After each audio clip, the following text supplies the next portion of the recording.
Polish sausage. Polish sausage review.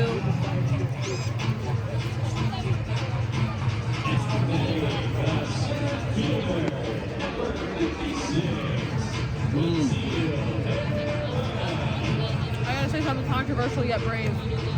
It's better than the hot dog? I like the hot dog better. Oh, I like this better. I understand this is a better sausage. Yeah. I like the other one better. No, like, that's a fine hot dog. This is maybe there's a God. So I'm gonna go with this one. Maybe it's just because I look like this. Do you know him? In a sense.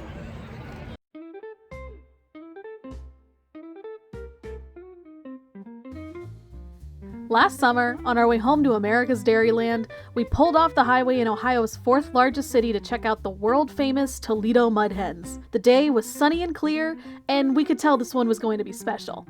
Fifth Third Field is right in the heart of the city, surrounded by buildings reminiscent of a jewel box field, but with a distinctly Midwestern flair. A true AAA park, there's plenty of space, and before we even entered, we were thrown into the center of a toddler religious revival in service of an esoteric deity only known as Bluey.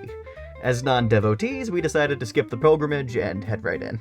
Upon entering, we learned that every Sunday is Kids' Day at the ballpark, which definitely shaped our experience in Toledo. There were children and parents alike decked out in honor of Bluey, and plenty of dads trying to forge the immortal love of America's pastime in their kids, which was honestly heartwarming. It also meant that the game itself had the goofiness levels turned to 11. Sound effects between pitches were wall-to-wall, and the kid-related promotions were front and center. Something very unique to the Mud Hens is their cross-promotion with the minor league hockey team in town, the Toledo Walleye, which included the only dual-sport kids club I've ever seen. Before first pitch, we took a lap to see all Fifth Third Field had to offer, and we weren't disappointed. The park feels updated and clean, and you can see the team has made investments to keep storefronts and walkways looking fresh. As usual, we hit the team store because we had to get a magnet, and it's huge. There was a large selection and, again, a visible push to joint market with the Walleye. In terms of alternate looks on sale, the Mud Crawlers and Mud Hounds are serviceable, but the clear fan favorites are the throwbacks. Also, no Copa look, which is a missed opportunity for a team clearly trying to do the most in the merch department. Later in the day, Julia could feel herself getting a little sunburned, so we went to buy a hat and discovered a second team store. Like, not a kiosk, a whole second, smaller, real store. Beyond the multiple team stores, notable park features include a bar themed around fictional Toledo icon Klinger from MASH, as well as statues of non-fictional Toledo icons Jamie Farr and Frank Gaylord. There's also this very cool section called The Roost, which has seats that kind of overhang the field, but after looking it up, it would seem you have to buy group tickets to sit here, which is lame as hell. We actually ended up with kind of limited options for food, which we'll touch on later, but something that sticks out is that while concession stands have unique brands, they're all under the same umbrella of the Mud Hens themselves. It kinda gives Ghost Kitchen vibes, like if I ordered ballpark nachos, they might come with a napkin from Chili's, but we soldiered on, and after waiting in long lines for bevs and dogs, we headed down to our seats on the third base line.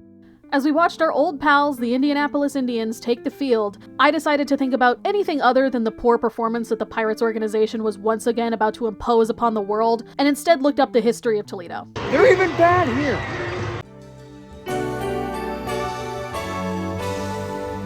Toledo is a city of tidewaters, existing between countless physical and territorial entities attempting to make it their own. 55 miles from Detroit, Michigan, but Ohio's fourth largest city. The land where Toledo stands today was originally heavy swamp and marshland that, as one Toledo historian remarked, was an impenetrable barrier for white settlement. As a result, our region was Ohio's final frontier. Before white settlement, the region had a rich local history, highlighted by various agricultural traditions and the construction of a large fortified earthwork on the banks of the Maumee River Valley, used as a fort by the Erie people until the 1660s. As the county library in Toledo acknowledges, Lucas County, Ohio is currently occupying the ancestral and contemporary territory of the Kickapoo, Meskwaki, Peoria, Kaskaskia, Potawatomi, Ottawa, Wyandot, and Miami peoples. The county also resides on the land of the Treaty of Detroit of 1807 and the following land cessions: 18, 19, 170, 160, 87, 70, 182, 183. Editor's note. We were going to use the land acknowledgement from the University of Toledo here, but it seems to have mysteriously disappeared from their website. We've reached out to the university about why this was, and have not heard back from them at time of recording. After white settlers overpowered the indigenous tribes, the town of Toledo was formally founded in 1833, and named after the city of Toledo in the Castilla-La Mancha region of Spain. Whether it was formerly Ohio or Michigan territory ended up causing a bloodless border dispute now called the Toledo War that needed to be settled by Andrew Jackson in 1837. This conflict explains both why Michigan now has the Upper Peninsula and why the OSU-Michigan football rivalry is so annoying. In the industrial era, the city was best known for glass and automobile manufacturing, as well as having some iconic labor history.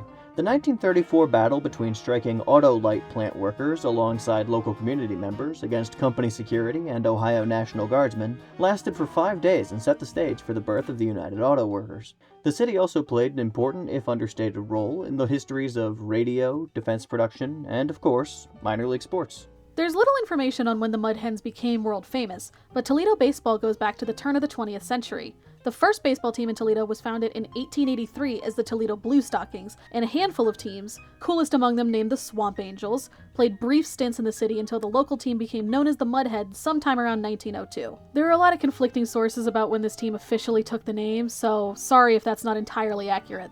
The team is named for the American coot, a cute little guy very common around these parts. While they're delightful creatures, they have really weird feet. They're just kind of long and weird. Also, their babies are born bald, like Old Man Donut bald.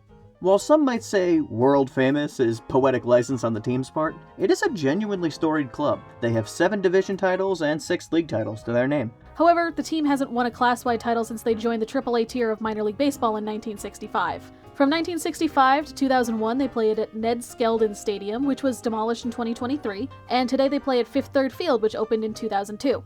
Alright, all that backstory was enough to distract me from the truly dreadful performance the Indians were putting up on the field, so let's round out the day with some final scores. Hot dogs. There were long lines and little ones underfoot everywhere, so we stuck with some grab-and-go hot dogs. Really good for one that we didn't order.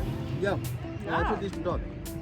Both of us thought they were pretty solid, but Julia's was slightly better than mine. Mine was a little rubbery and seemed a bit undercooked in texture, even if I'm sure it was fully cooked. Sadly, we need to knock off a point from this category since they were out of brats, which we would usually forgive, but to not be stocked up for a weekend game felt like a big miss for the stadium. The Polish sausage was really good though, decent texture and well spiced. But before we move on, we should also note that for a AAA team, they had a surprisingly small selection of condiments, with just the basic tubs of ketchup and mustard and relish packets, but they were Heinz. So Toledo is within the uncontested borders of God's country. Overall, we're going to give the hot dogs an 8 out of 10. Other concessions.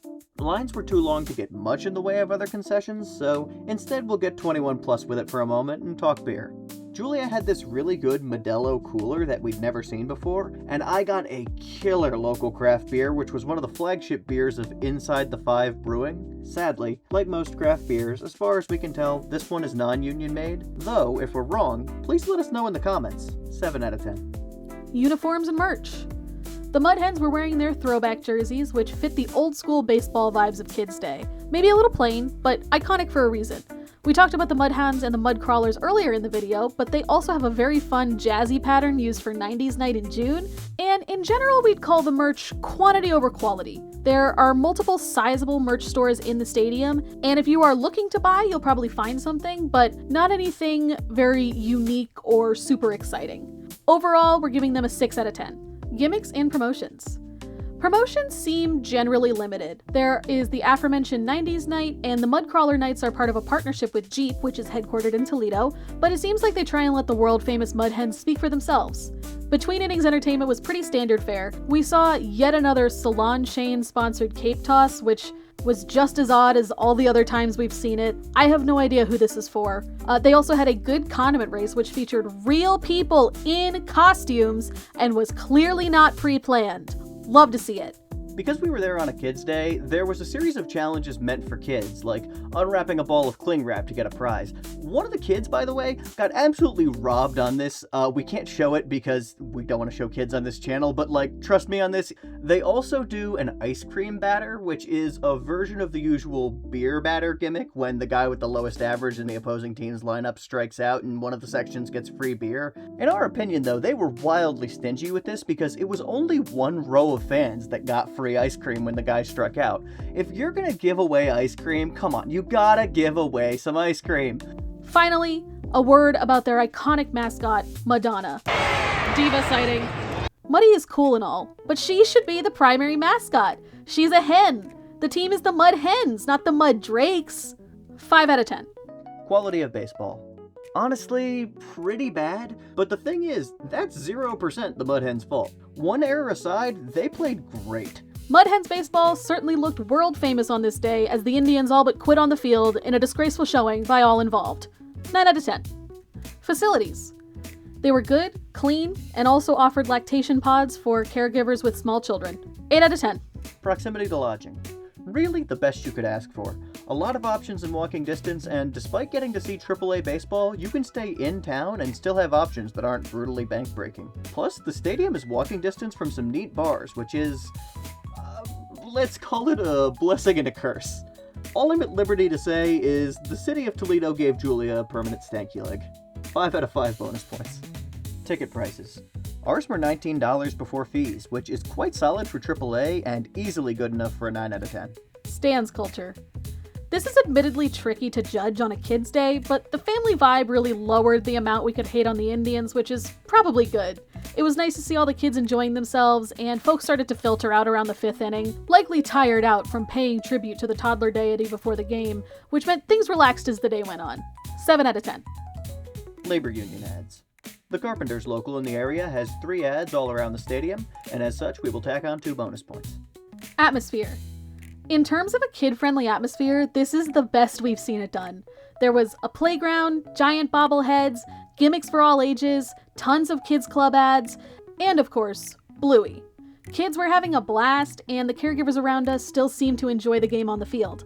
After the game, kids also got to run the bases, which was a nice cherry on top. 10 out of 10. Brand identity. The Mud Hens are a storied organization that have maintained their independence despite being affiliated with the Detroit Tigers since 1987. While we saw a lot of Tigers merch in the stands, we don't recall really coming across just about any of it during our time in the team store, besides this one hoodie referencing them. Distancing from Detroit in combination with the Walleye partnership really speaks to the pride the people of Toledo have in their city and their teams. You can see a lot of investment in this team and a real focus on projecting competence above all. 9 out of 10. So, as you can tell, we enjoyed our day at the ballpark in Toledo a lot. We'd recommend it to anyone who enjoys baseball or Bluey. And if you're looking for a place to hang out after the game, we'd like to give a quick shout out to a little bar in the area called Hannon's Garage, which of the few that we got a chance to try out was easily our favorite. The final score for the Mud Hens comes out to an 85 out of 100. And should you find yourself passing through Toledo, it's definitely worth slowing down to enjoy a day at the ballpark. If you liked this video, please hit the subscribe button. We really like making these reviews, and as a small channel, it helps us out a lot.